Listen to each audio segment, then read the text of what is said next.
সুপ্রিয় দর্শক, গ্রিনওয়াল চ্যানেলে আপনাকে জানাই স্বাগত। থাম্বনেল এবং টাইটেল দেখে বুঝে গেছেন কোন গাছের ভিডিও করছি। হ্যাঁ বন্ধুরা, এইটি হচ্ছে মেস্তা জবা বা মস্কো জবা। আরও অন্যান্য নাম আছে বিভিন্ন ভূখণ্ডে, বিভিন্ন রকম নাম। তো নাম এটা আমাদের দুই বাংলায় মেস্তা জবা হিসাবেই আমরা চিনে থাকি, মস্কো জবা আর কি।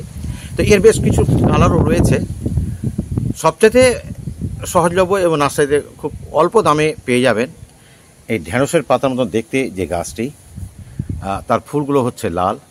প্রতিদিনের ফুল, এত সুন্দর ফুল। আর 4-5 দিন স্টে করলে খুব ভালো হতো, কিন্তু কিছু করার নেই। জবার একটা বৈশিষ্ট্য হচ্ছে প্রতিদিনের ফুল থাকবে।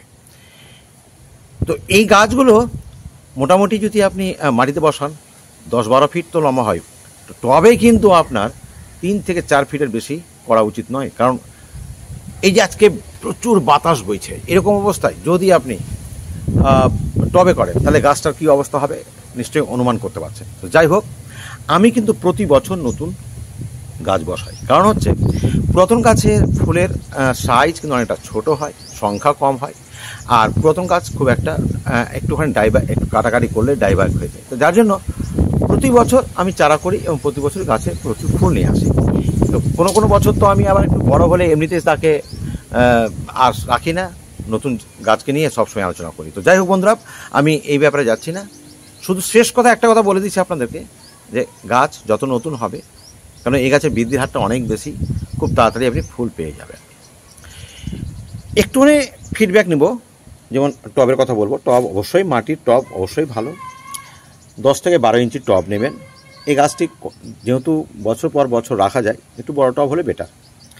মিডিয়া যদি বলি, মিডিয়া আপনি 40 থেকে 50% নেবেন গার্ডেন সয়েল।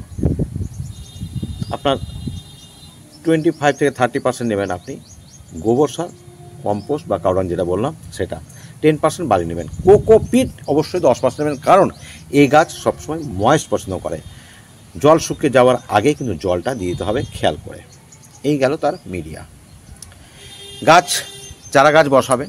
চারা গাছ বসালে মূলত এই গাছটি হচ্ছে গ্রীষ্মকালীন ফুল দেবে। এপ্রিল মাস থেকে পেয়ে যাবেন, মার্চের শেষের দিক থেকে শুরু হতে পারে, সারা বর্ষাকাল পাবেন এবং অক্টোবরের মিডিল পর্যন্ত পেয়ে যাবেন। তারপরেই কিন্তু নভেম্বর একটু ডরমেন্সি পিরিয়ড, মানে ফেব্রুয়ারি পর্যন্ত আর এই গাছে কোনো ফুল পাবেন না। ফেব্রুয়ারি মাসে কাটাই ছাটাই করতে পারেন, রিপোর্টিং করতে পারেন এবং খাবার দিতে পারেন। এই হচ্ছে তার জীবনচক্র। গাছ রাখবেন কোথায়? প্রচুর রোদ পছন্দ করে, কিন্তু তীব্র রোদে রাখলে কী হয়, জলের অভাব পড়লে গাছ কিন্তু নুয়ে যায়। এটা খেয়াল রাখবেন। আমি আগেই বলেছি জল একটু বেশি পছন্দ করে, কাজেই ময়েস্ট যেন থাকে এবং জল শুকিয়ে যাওয়ার আগে জল দেবেন।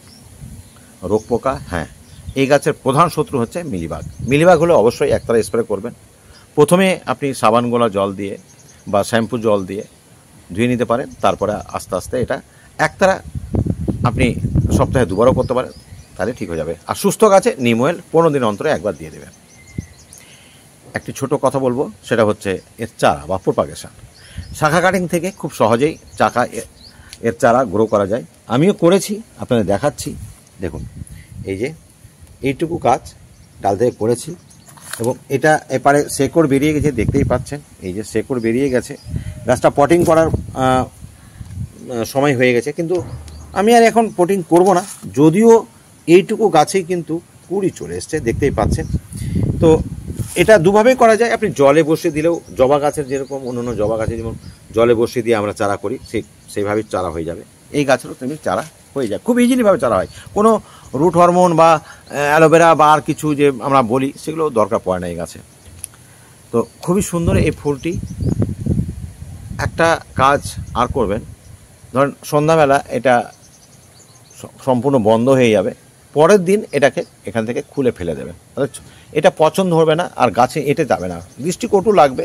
আপনিও চাইবেন না যে সৌন্দর্য বৃদ্ধি করার জন্য যে গাছটিকে বসালেন সেটা দেখতে চোখের কাছে খারাপ লাগুক।